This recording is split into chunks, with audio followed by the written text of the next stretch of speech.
The fork never made it to my plate. I was reaching for the roasted carrots when Alicia's voice cut through the hum of chatter, sharp enough to silence the laughter. Oh, please. We only let her stay out of pity, not because we like her.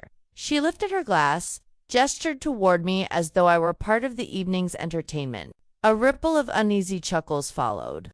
Brad gave his half-smile more obligation than humor. Don't know when met my eyes. Not the neighbors I'd baked for. Not the ones whose plants I watered while they vacationed. Not even the parents who had watched their kids play in this very backyard under my supervision. I froze. Salad tongs in hand, my smile rigid. Humiliation isn't a slap. It's a slow seep, trickling in through the silence of those who could defend you but won't. Alicia's face glowed in the fading light, eyes unflinching. She hadn't misspoken, it wasn't a slip. This was the joke. The table moved on. Real estate prices, a new yoga studio, Brad's fantasy league. I passed the bread. I even laughed once or twice at jokes I didn't hear. But later, standing alone at the sink, I circled my finger along a glass rim and thought, so this is how they see me. Mornings became rituals of invisibility. I rose before anyone else. Coffee brewed, laundry folded, fruit sliced for lunch boxes, the dog fed, the counters wiped. When Alicia came down, she thanked the blender for her smoothie, not me.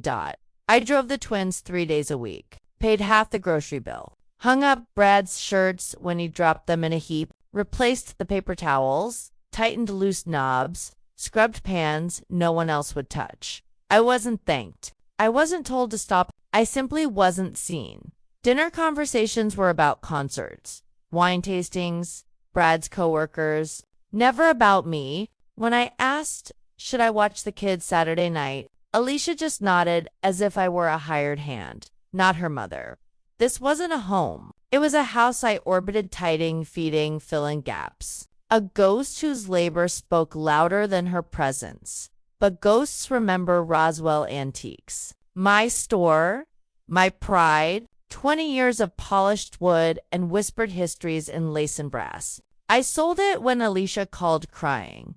The twins are sick. Brad's gone late again. The mortgage went up. Could you stay a while? Just until things settled down. I didn't hesitate. I closed the shop, sold it quietly, carried memories in boxes no one asked about. I even gave nearly half the down payment for their new house. Let me stand on my own 2 feet here, I'd said. Alicia smiled. Of course, Mom, you'll always have a place with us. My name never landed on the title. A paperwork mix-up, she called it. I let it go, but I signed papers with my lawyer anyway. A quiet claim, 38%. Just enough to remind myself I wasn't erased. Back then, mornings smelled of cinnamon muffins. The twins argued over who got my lap. Brad praised my coffee. I thought we were building something together, but years later, the foundation cracked.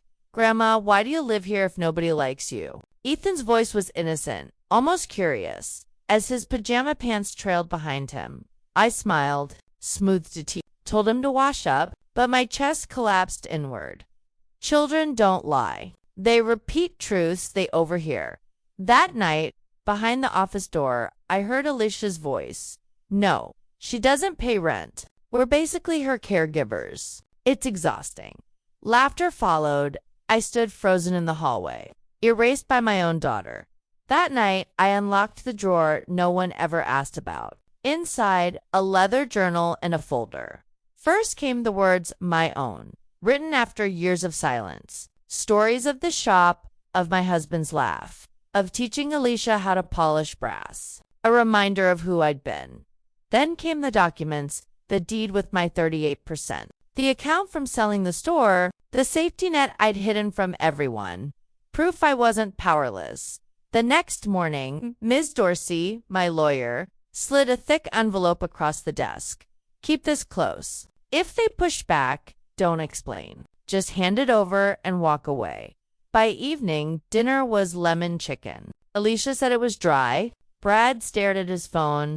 The twins bickered. But something shifted in me. Folding laundry became closure. Clearing the table became strength. Every small act felt like retrieving myself piece by piece. No one noticed. They thought I was fading again. I wasn't. I was preparing. The night I left, the house was hushed. My suitcases stood ready, essentials only. Clothes, toiletries, a framed photo of my husband, my journals. I sat at the kitchen table, pen in hand. Wrote words without hesitation. Now it's my turn. No explanation. No apology. I placed it between the salt and pepper shakers and closed the door softly behind me. By the time Alicia texted, "Mom, are you okay?" the accounts were already frozen. By the time Brad called, the certified letter was already on its way. They had 60 days. Buy me out or sell the house. My 38% wasn't invisible anymore. I built something new. A condo facing the Blue Ridge Mountains. A book club at the library. A small vintage stall at the Saturday market where people genuinely asked where the pieces came from. People said my name now. Looked me in the eye. Asked what I thought. It was small. But it was mine.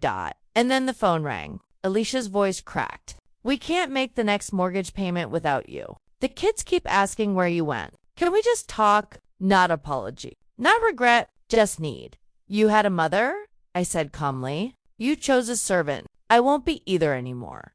I ended the call before she could recover. That night, I stood on my porch, coffee warm in my hand. The mountains steady against the fading sky. This life, this view, this breath was mine. Not borrowed, not tolerated, not erased. Stories like these linger because they touch the places we don't say out loud. The spaces where love, duty, and resentment collide. If you want more stories that peel back those quiet fractures in families, subscribe to Shattered Bonds, because sometimes survival isn't about holding on, it's about walking away. And when you've been erased one chore at a time, silence by silence, the most powerful word you can write is enough. Don't miss the next story. Subscribe to Shattered Bonds today.